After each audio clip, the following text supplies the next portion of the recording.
Siempre que hablas, la gente te escucha con mucha atención. Punito, ¿Vos punito. con puño? Vos con Porque puño. no lo voy a repetir. No, sí, repetilo. No, que lo mejor que dijo la fantochada de las restricciones. Esto no me puede decir que esto está bueno. Inútil. A vos no te gusta, pero no, a mí, prefiero agarrar la mano. Esto siempre es como medio violento, ¿no? es la distancia exacta de la raza humana. Cuanto más distantes estemos, mejor. ¿Te pasa? ¿En serio? Y sí, a mí para trabajar. ¿A vos te gustó esto? Y a mí, fíjate, el tema del acampe. Sí. Y el amuchamiento, estoy exagerando un poco, ¿no? Sí. Pero el amuchamiento, fóbico. la gente apretada masivamente, eso siempre trae malos resultados. Tomar distancia, cada uno por su lado, 2 metros de distancia. Somos totalmente distintos. A mí me encanta estar... ¿En serio? Sí, después, claro, cada uno con sus afectos, con la gente. Totalmente. Pero con la gente, con los amigos, eso, Punito, a mí ¿Y te quedaste un poco fóbico con toda la pandemia en general? A mí me pasa que a veces fóbico al quiero revés. abrazar a alguien y como que digo, no sé si puedo abrazar. Yo ya no abrazaba de antes.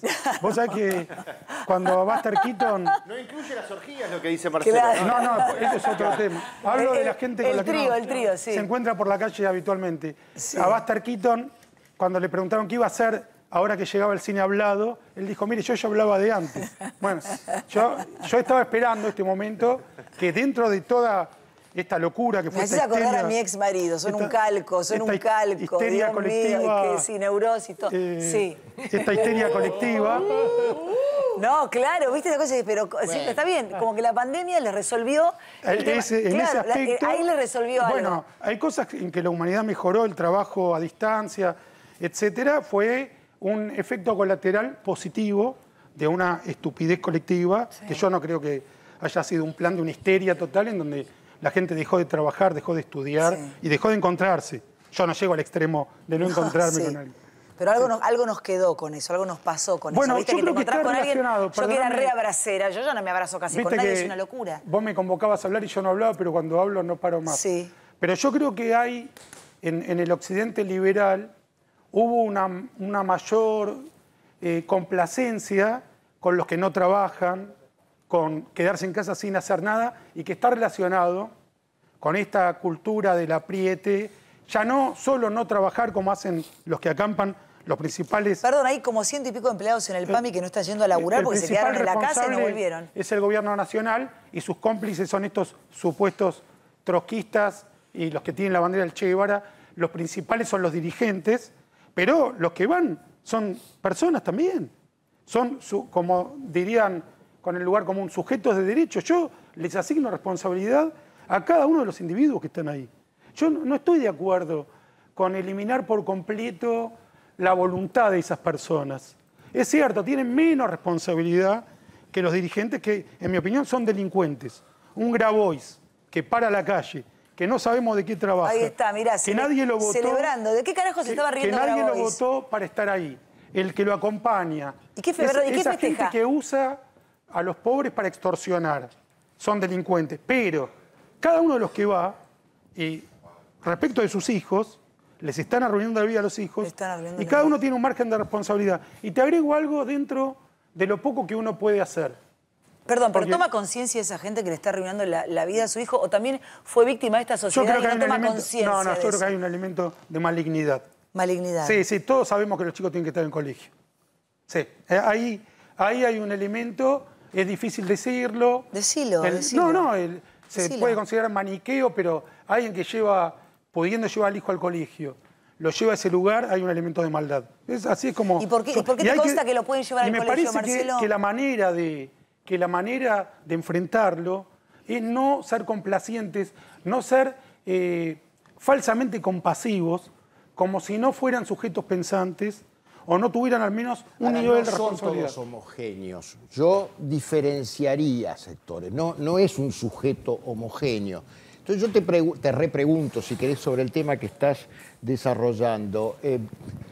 Más allá de esta coyuntura, ¿no crees que muchos libretos económicos que hubo, sobre todo desde la vuelta de la democracia a hoy, porque de las dictaduras no hablo, ¿no crees que también generaron un poco, no lo psicosocial, lo concreto material de la pobreza? Carlos, bueno, lo concreto material, por supuesto, es una suma de fracasos que ha atravesado el país desde 1930 hasta acá. Y si hablamos del ciclo democrático, la política de Alfonsín económicamente fue muy deficiente. Y las políticas que vienen siguiendo desde el kirchnerismo hasta acá nunca han logrado levantar cabeza, eso por supuesto. Ahora... ¿La de Macri sí? No, incluyendo Macri. Macri no se destacó por sus éxitos económicos, pero sí es cierto que no pisó a las fuerzas productivas como lo está haciendo este gobierno. Macri no trató de impedir que el campo trabaje. Macri no analfabetizó centenares de miles de niños. No cerró por medio de la coerción, como hicieron durante la pandemia, decenas de miles de pymes. No es la misma política. Fracasó respecto de sus objetivos. Él había dicho que iba a bajar la inflación y la pobreza y terminó el gobierno sin haberlo conseguido. Eso fue un fracaso, pero no hubo políticas activas para empobrecer a la Argentina. En este gobierno hay políticas activas, hay complicidad con los que cortan la calle y no nos dejan ir a trabajar, y hay analfabetización, y hay cierre de empresas como forma de coerción. Se usó la fuerza de seguridad para que los comerciantes no abran sus negocios. Marcelo. Y al campo lo están persiguiendo activamente. No es una consecuencia de un error, es un afán deliberado de feudalizar el país. Marcelo, Perdón. 45 millones de personas con la moral destruida. ¿Ok? ¿Cómo hacemos? ¿Cuál es el punto correcto para poder levantar de vuelta una esperanza con el aprendizaje de que no sea inmadura la esperanza, de no creer solamente que renovamos el presidente? Ahí yo te iba a hablar de eso, de la superestructura en el plano en que yo me muevo, que es el plano cultural y artístico. Por eso. Yo creo que falta, y voy a usar una palabra horrible, pero falta un colectivo de artistas que puedan escribir, hablar, incluso actuar, escribir ficción contra esta apología del pobrismo. A ver. Hay canciones de protesta contra el capitalismo, hay canciones de protesta muy justificadas contra distintas dictaduras, pero no hay canciones de protesta contra la dictadura venezolana. No hay suficientes canciones de protesta contra la dictadura castrista. Y no hay canciones de protesta contra los piquetes. No hay ficciones contra los piquetes. No hay ficciones contra el Che Guevara. Las pocas ficciones que hay o que hubo tienen que ver con la 1, 11, 14, yo quiero como ver, empoderar el pobrismo. Una buena película, una buena serie contra el Che Guevara.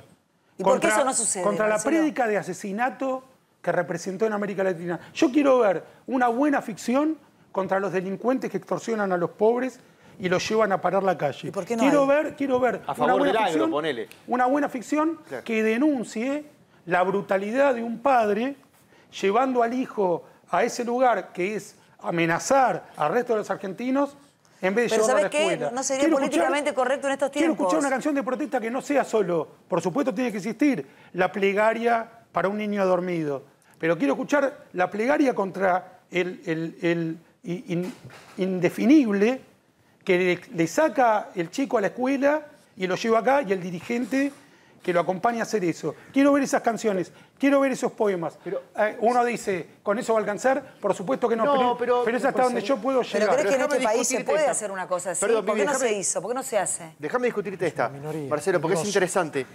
Lo que viene de la cultura siempre tiene un tono romántico, ¿no? Y yo no sé si emboca dentro de la segunda condición, que yo creo que es importante, que es que no sea inmaduro. Digo, no hay ni va a haber una canción que explique por qué tenemos que achicar el Estado, digamos. Claro, ¿Vale? exactamente. Bueno, ¿cómo hacemos entonces para renovarla desde un lugar, insisto, que no sea inmaduro, Bueno, que sea maduro? El tema de achicar el Estado o agrandar el Estado, hay que reconocer que tampoco hay canciones a favor de agrandar el Estado. Pero sí hay canciones innumerables a favor del comunismo, que ha representado un desastre para la humanidad desde la Revolución Rusa hasta hoy. Y hay muy pocas canciones que denuncian esa criminalidad. La criminalidad no solo de Stalin, que es evidente, sino de la de Trotsky, que por sus propios fracasos y su propia imbecilidad quedó bastante oculto para el juicio de la historia. O un asesino como el Che Guevara, o un dictador Pero ¿y todas las canciones longevo, en contra de la corrupción, todavía Marcelo? vivo, como Raúl Castro. Ahora, contra la corrupción. Hay muchas y la corrupción no se Bueno, ahí soluciona. está el punto. Todas las banditas rock tienen todas una pero canción en está contra de la el punto. corrupción. La corrupción no hace falta denunciarla desde el punto de vista de lo testimonial artístico, porque todo el mundo está en contra de la corrupción. En todo caso, la pueden convalidar, pero no aprobar. No hay canciones a favor de la corrupción. En cambio, el piquete todavía, en buena parte de la opinión pública y sobre todo el progresismo, tiene un halo de justicia, de que es inevitable, de que por algo será, y eso hay que desmontarlo. Eso hay que neutralizarlo. El Che Guevara no está asociado con la corrupción. Es bueno, vos pensás esto, vos pensás lo otro. Y yo creo que hay que terminar de definirlo como un criminal. Y que ahí el arte y la opinión tienen un peso importante para jugar. Por supuesto, sin una oposición que tenga ideas concretas y efectivas, no vamos a llegar a ningún lado. Yo nunca voy a formar parte de la política activa ni de ningún puesto que está relacionado con la ejecución. Pero desde el punto de vista de las ideas y de la creación, yo me dedico exclusivamente a la creación. Excepcionalmente vengo acá a hablar como un orate. Pero yo escribo cuentos. Tenemos todos que los hacer sábados, una pequeña escribo pausa. libros. Muy de vez en cuando he escrito algún libro de política. En eso yo creo que hay una ausencia que debería ser ocupada por muchos pensadores y artistas, que no sé si los hay, Tenemos que hacer pero que harían la diferencia. Un pequeño corte, seguimos conversando con Apelo a tu faceta de escritor en el próximo bloque, es un corte muy pequeño. ¿Qué va a pasar con la pareja protagónica, ¿no? La ficción del año, Cristina y Alberto? Ya venimos con Marcelo Birmacher, lejos, a 2 metros de distancia. Ya venimos, no te vayas. Bueno, después vamos a ponerle lo de Parrilli en el próximo bloque, que de alguna manera dice que antes tenía más sexo la gente es increíble, con el kirchnerismo y Cristina Presidenta, que por la esperanza la gente le daba más a la matraca, ponele, estoy con un escritor como Birmacher, es una cosa, no podemos más. Pero como escritor, apelo a tu escritor, háblame de la ficción del año, esta pareja presidencial que se pelea, que se lo que es la ficción es la pelea. Pelea. No creo en la pelea. ¿No crees en la pelea? No, para mí están perfectamente concatenados desde el momento en que ella lo eligió. Fernández, el presidente, recientemente dijo el lugar en donde me pusieron. Yo me tengo que hacer cargo del lugar donde me pusieron. No se refería a los votos, se refería a que Cristina lo puso ahí. Habla como si fuera un florero. El acuerdo se sigue respetando, que es Cristina gobierna y Fernández Alberto disfruta de la nominalidad de la presidencia, no de la ejecución. Y el acuerdo con el FMI lo garantizó Cristina. Las relaciones internacionales, si bien de vez en cuando hay algún tipo de amague, como no ser del todo cómplice con la dictadura chavista, sigue garantizándolo Cristina. Las relaciones internacionales, repito, son kirchneristas. No hay ninguna política de Fernández que uno pueda destacar, que pueda decir, esto lo hizo el presidente. Sí, la festichuela de Olivos. Eso podemos asignarlo exclusivamente a Alberto Fernández. Tenemos que ir al corte. Y la tajada de penales y la visita al natatorio. Al natatorio, el Aquagym. En el próximo bloque hablamos de esto. Oscar Parrilli dijo que durante el kirchnerismo hubo más nacimientos porque había esperanza. Mamita, ya venimos con Birmacher, no te vayas. Vamos a conversar, pero quiero ponerme la placa de Parrilli, tiene información además Dragani con respecto a Parrilli y vamos a ver el tape. Mira, Oscar Parrilli dijo que durante el kirchnerismo hubieron más nacimientos porque había esperanza. Poneme el tape y la cara de Birmacher y ya lo vamos a analizar. Míralo. El otro día buscaba unos datos, ¿no? Y resultan elocuentes. A mí se me ocurrió, con la idea de algunos compañeros, buscar los datos de los nacimientos en la Argentina. ¿Cuántas personas nacen en la Argentina por año? Entonces empecé a buscar la serie del 2001 hasta el 2019, ahora ya están los datos del 2020 también. En el 2001 nacían 680.000 niños y niñas por año. Cuando terminó la gestión de Cristina Kirchner, nacían en el 2014-2015 780.000 niños. Del 2016 al 2019 bajamos al 620.000, un 25%. ¿Por qué es esto? Bueno, yo creo que está muy claro que nacían niños porque la gente tenía esperanza, tenía futuro y veía la vida con perspectiva de futuro. Obviamente el 2016 se vino abajo. Este es un dato absolutamente objetivo, real, concreto, que me parece que sintetiza lo que fue la gestión de los gobiernos tanto de Néstor como de Cristina. Me da tristeza y me da vergüenza, Marcelo. Qué vergüenza. Es una insensatez sin ninguna relación con la realidad y con un desconocimiento garrafal de la historia, viniendo de un representante de la nación, es especialmente ofensivo. Hay países donde la superpoblación es una tragedia. La cantidad de niños nacidos no habla de la esperanza, muchas veces habla de la absoluta incapacidad de planificación familiar. En otros países hay necesidad de que haya más población, pero un detalle realmente horripilante de lo que dice Parrilli es que en la Argentina la asignación universal por hijo es un fracaso total. Es un fracaso porque ha reproducido la pobreza. Y ese tipo de subvención de las personas por el mero hecho de ser, no les han mejorado su calidad de vida. Las han empeorado radicalmente. Entonces, seguimos repitiendo como loros que hay que repartir dinero, un dinero que cada vez se parece más al del estanciero, y como si eso fuera una actitud filantrópica, cuando en realidad es la destrucción de la capacidad productiva de cada individuo, es la destrucción de las familias, es la destrucción de la educación. Si no tenemos la respuesta, reconozcámoslo, pero no digamos que este disparate, el que está diciendo Parrilli, que la superpoblación o mayor tasa de natalidad demuestra esperanza, o que la asignación universal por hijo mejoró la calidad de vida de los argentinos. No repitamos mentiras evidentes. Los hechos son indiscutibles. Ahora, ¿vos qué proponés? Bueno, ese es otro tema. Igual se lo dijo Tolosa Paz, ¿no? Ese es otro tema. Bueno, más. ese tipo de cosas que hay una relación, sí. Esos aspectos de la vida hay que dejarlos para la intimidad. No son materia de la política. Derrota a Tolosa Paz tiene que explicarnos cómo va a bajar la inflación, cómo va a promover el empleo, cómo va a parar la inseguridad, cómo va a hacer para que los delincuentes que llevan gente a parar la avenida 9 de Julio dejen de estar ahí. No hablar del misterio del amor, que es algo que no tiene ninguna relación. Pero además no tiene nada que hacer en la casa, que ir a buscar. No es el tema para hablar. Ahora, lo que dice Parrilli, que puede estar relacionado con un tema que sí es hábil para la política, que es la demografía, es una insensatez tan... Manipuló las cifras. Además, yo lo busqué.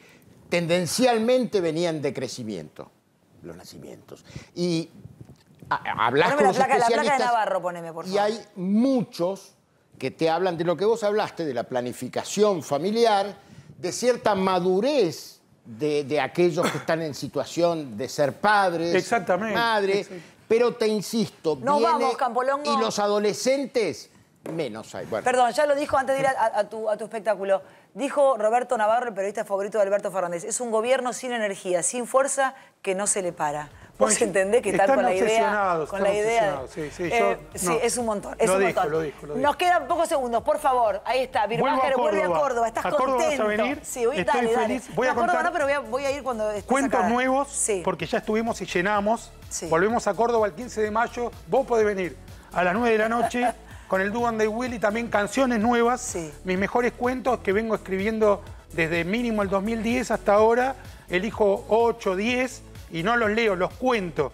Casi los interpreto. Sí. Los espero en Córdoba, en el Teatro Ciudad de las Artes, y las entradas se compran por autoentrada. Autoentradas. Te digo la verdad, la rompiste toda. La gente te miró, se copó. Nos vamos con la placa de Navarro. Ya llega Babi Echecopar, la de Navarro. Hay que poner esta. Es un gobierno sin energía, sin fuerza y que no se le para. Es el gobierno de él. Él se hizo rico con este gobierno y dice que no se le para. Así estamos. Estamos no sé, empomados. Qué sé yo. Gracias, Birmacher, un placer. Bueno. Chau, hasta mañana. Gracias por elegirnos. Un placer. Siguen con Babi Echecopar.